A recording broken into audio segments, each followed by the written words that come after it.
So, the Greystone deck that I've been playing,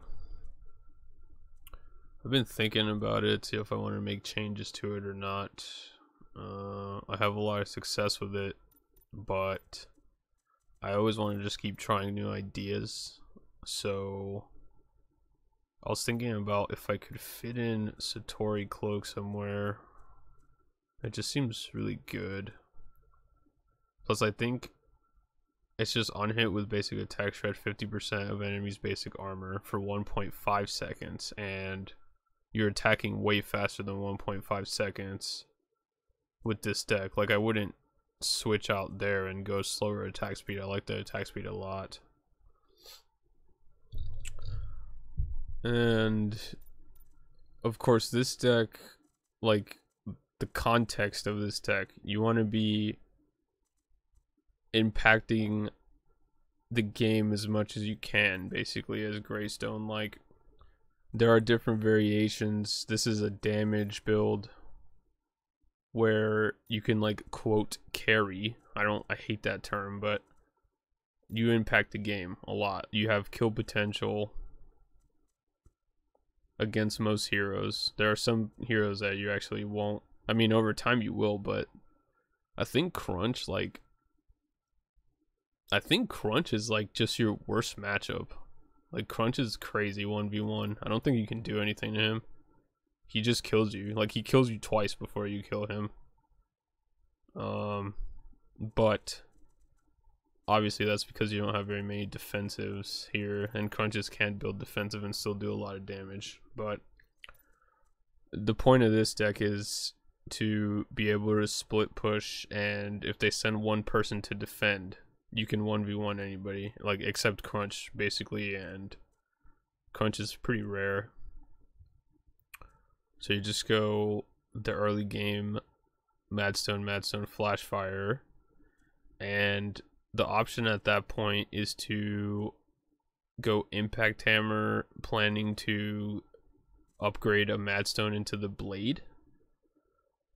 But another option you have is to just stick with the damage attack speed build until very late game, which I've done both. I've done both tactics, or just go into scales in the middle game in case they're, like, counteracting the split push and you just want some more survivability. This card's amazing anyway, so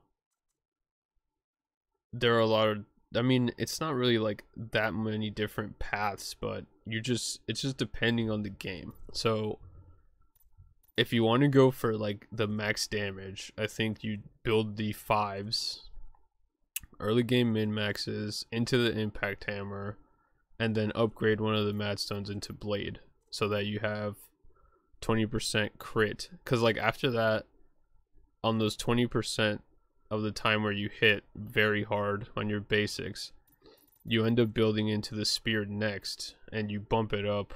This is another 24%. You end up with 44% crit in this build.